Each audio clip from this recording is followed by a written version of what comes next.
Hello, everyone. Welcome to episode 163 of Manage the Wild. I'm Nick Madsen. One of the challenges you have with going outdoors is understanding the laws associated with whatever activity you're doing. It doesn't matter whether it's hunting, fishing, riding a mountain bike. Can you have an e-bike on a trail? Can you not? Can you go kayaking here? Can you not go there? I experienced this the other day while we were rafting a river. We got out and the guide said, "Hey, when you guys get out, be careful where you step. I need you to step on this side of the boat." And he pointed where he wanted us to go. And he didn't point there because of our safety. He pointed there because that is public property under the stream bed, and if we got out on the other side of the boat, it was private, and we could be ticketed for stepping out into the stream bed.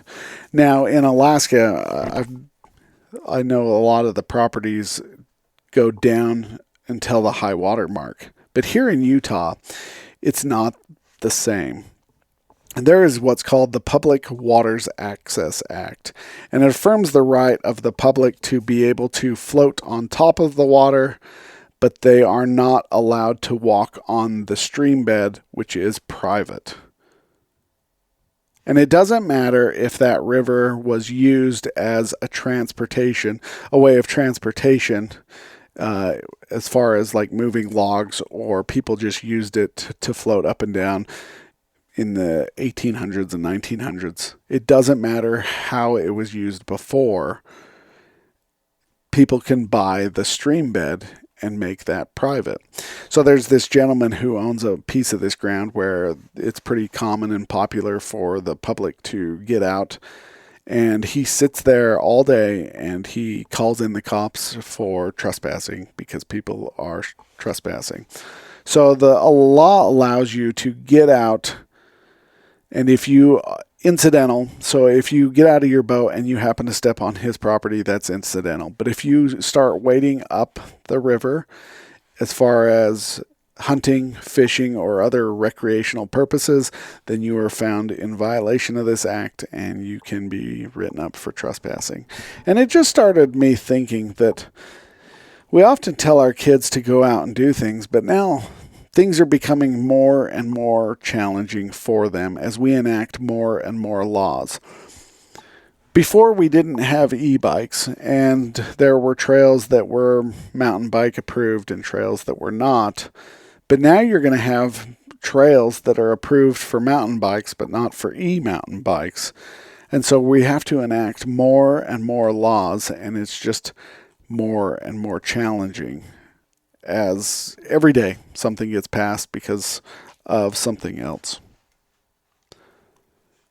So when this Public Waters Access Act was affirmed in the Utah Supreme Court, the public lost roughly 43% of access to Utah fishable waterways.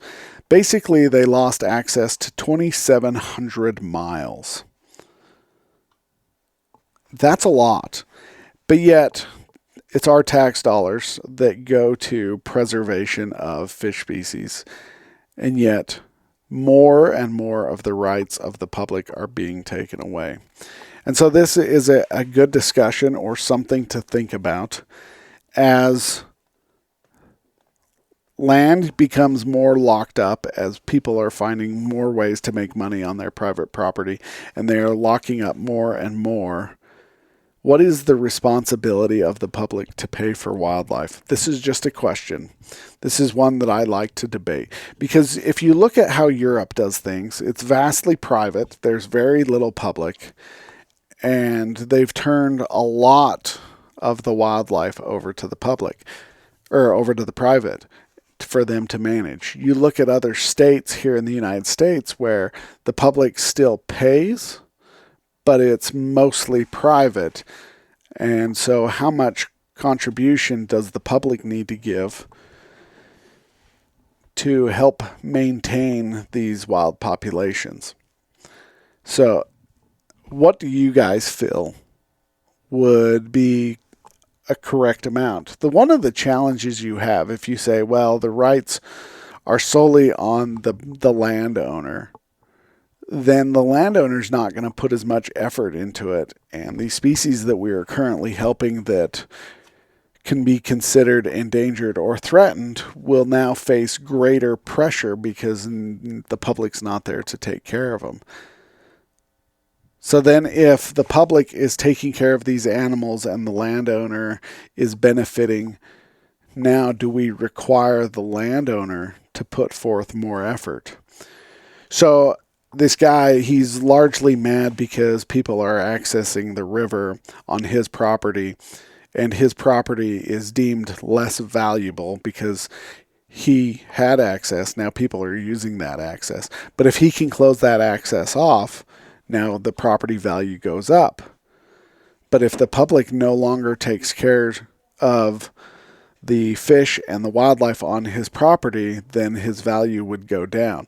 So it's an interesting conundrum, and states haven't figured it out. They don't know how to take care of the wildlife, which are the public, on private property, and these are the challenges, because if you own a large section of property and you have a lot of wildlife on it, you can financially gain from that. But there's no real benefit to the public unless you consider the overall health of the species the only benefit to the public. These are the conundrums that you face in wildlife, and these laws are making it more and more challenging. There's no right or wrong solution, and there's no right or wrong answer, but these are the conundrums that you face in dealing with wildlife. Who has the answers? Who's right? Who's wrong? And how much should we pay? The question boils down to how much should we pay? And how much should the private landowner pay? And who should be responsible for what? I don't know. Let me know your guys' thoughts. Have a great day. Stay wild.